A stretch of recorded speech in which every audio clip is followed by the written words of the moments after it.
इस शहर नागपुर शहर के सभी भाई बहन माता पिता सभी मेरे नागरिकों को आने वाले नए साल की यानी 2020 की बहुत बहुत शुभकामनाएं। TNN 24 ये जो चैनल है मुझे लगता है कि सच्चाई बताएगा, प्रबोधन का काम करेगा और दुनिया में जो कुछ हो रहा है वो सच का कथन आपको जल्द से जल्द करवाएगा।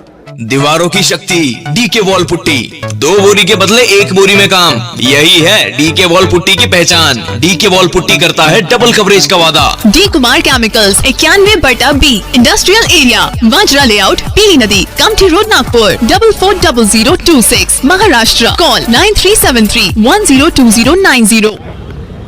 सर, TNN 24 न्यूज़ में आपका बहुत बहुत स्वागत है। इंडिया न्यूज़ फैक्ट में भी आपका स्वागत है। जी, मैं doctor Prashant Gaikwad, Guinness book of world record holder. 14 दिन लगातार तबला बजाने का विश्व विक्रम मेरे नाम पर है और फिलहाल अभी 2019 में पूरी दुनिया के 47 कंट्रीज़ को, देश के कलाकारों को भारतीय संस्कृति और कला से रूबरू करवाने का मैंने एक नया विश्व विक्रम स्थापित किया है, जिसके लिए आसाम गवर्नर ने मुझे 23 दिसंबर 2018 को सम्मानित किया था और ओडिशा के गवर्नर गणेशी लाल जी ने मुझे 21 अगस्त 2019 को सम्मानित किया था और हाल ही में मुझे वर्ल्ड रिकॉर्ड का सर्टिफिकेट भी मुझे मिला हुआ है।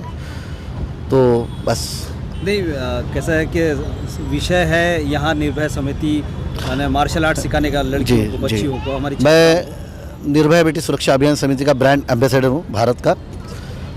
यहाँ बेटियों को अपनी सुरक्षा कैसे की जाए वो सिखाया जाता है। सुरक्षा सिखाते तो है ही हम, ये तो हमारी ज़रूरत है, लेकिन उससे जो चीज़ें हो रही है वो दिमाग से हो रही है, वो संस्कृति को करप्ट करने से हो रही है, संस्कृति को ख़राब किया जा रहा है। जहाँ हमारी संस्कृति को बहू बेटियों को देवी के नाम से पुकारा जाता था, उनकी पूजा की जाती थी, आज हमारे यहाँ की एजुकेशन सिस्टम प्रणाली को बिगाड़ा जा रहा है।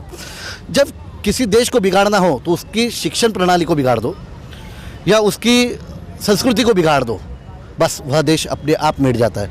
मैंने वही कर रहा हूँ। मैं हर देश में जाकर और जो भी जितने भी प्रतिनिधि आते हैं, जैसे मैंने 47 देशों के प्रतिनिधियों को भी पढ़ाया, कलाकारों को, कि हमारे देश की संस्कृति क्या है, हमारा कल्चर क्या है, वो हम पढ़ाते हैं। उस पर हमें नाज होना चाहिए और जो कल्चर है उसको हम आगे ले जाके हम स्त्रियों के प्रति जो भावनाएं रखते हैं उस भावनाओं को हमें प्रकट करना है। सर, आप इतने देशों में घूमते हैं और भारत के नागरिक हैं आप, तो नागरिकता संशोधन बिल यानी कि NRC के बारे में आप क्या कहना चाहेंगे जो सरकार लागू करने जा रही है?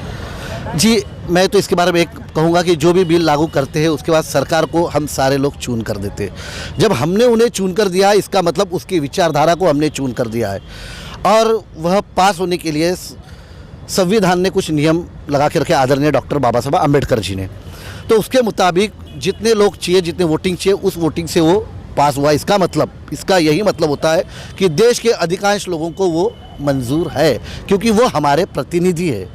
और उसमें जो प्लस माइनस होते हैं, किसी भी चीज़ का प्लस या माइनस यानी फ़ायदा या नुकसान तुरंत पता नहीं चलता, उसके लिए कुछ समय का जाना जरूरी होता है। मेरा एक कहना है कि भारत देश धर्मनिरपेक्ष है, मुझे मानना है, लेकिन फिर भी इस देश में एक के लिए एक कानून है, दूसरे के लिए दूसरा कानून है। ऐसा क्यों? ये नहीं होना चाहिए। जबकि भारतीय संविधान में डॉक्टर बाबा साहब आम्बेडकर ने लिख दिया है कि अगर कोई देश अलग होता है, जैसे पाकिस्तान उस वक्त बोला था उन्होंने, तो भारत को हिंदू राष्ट्र घोषित कर दिया जाए। फिर संविधान क्यों नहीं पढ़ाया जा रहा है? संविधान पढ़ाओ तो संविधान की हर चीज़ लोगों को पता चलेगी, जिसके मुताबिक लोग आने वाले प्रतिनिधियों को चून कर देंगे, उनकी विचारधाराओं को देखेंगे।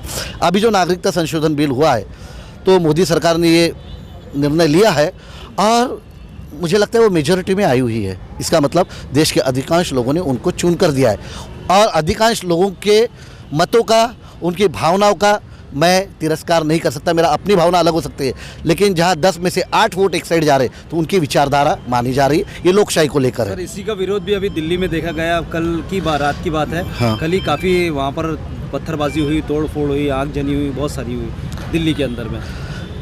जब विरोध जताया जा रहा है, इसका विरोध जताया जा रहा है तो ठीक है, जो लोग कर रहे हैं, लेकिन जो चुनकर आए हैं वो जनप्रतिनिधि है, वो मिलीजुली सरकार नहीं है या दंडुकशाही नहीं कर रही है। बस अगले वक्त मत मिलने दो, किसी और सरकार को चुन कर दो और उस बिल को कैंसिल करो। अधिकार दिए है ना आप राइट्स दिए हैं संविधान ने हमें, संविधान का प्रयोग करो और एक ही डिमांड उठाओ कि संविधान हर स्कूल में लागू किया जाए, संविधान की पढ़ाई 5वीं 6वीं वर्ग से शुरू हो जाए। वाजपेयी की सरकार एक वोट से गिरी थी, उन्हें ये नहीं पता था कि अध्यक्षीय वोटिंग में एक अध्यक्ष का वोट्स रहता है और दूसरा चुनकर आने का, तो उनकी सरकार एक वोट से गई। अगर वो उन्हें पता होता तो कितनी जल्दी आता। हमारे संविधान में क्या राइट्स हमें दिए हैं ये भी लोगों को नहीं पता। यूनियन बनाना है, यूनियन बना रहा है तो आर्टिकल 19(c) में किसी भी व्यक्ति को यूनियन बनाने का या उसका मेंबर बनने का राइट्स दिया गया है। लेकिन आज दंडुकशाही होती है एजुकेशन सिस्टम में कि प्रिंसिपल अपनी तो यूनियन बना लेते हैं, लेकिन जहाँ टीचर्स ने यूनियन बनाई वहाँ पर वो लोग सीधा उनके कन्फर्मेशन लेटर में या उन्हें निकाल देते हैं, कन्फर्मेशन लेटर में बात डाल देते हैं आप यूनियन के मेंबर नहीं बनोगे, या उनको निकाल देते हैं। ये कहाँ का है? संविधान के खिलाफ बात कर रहे हो आप। तो संविधान सर्वतोपरि है और जो संविधान करेगा वो भारत के हर नागरिक को लागू है। इंडिया फेक न्यूज़ और TNN 24 न्यूज़ से बात करने के लिए बहुत बहुत धन्यवाद।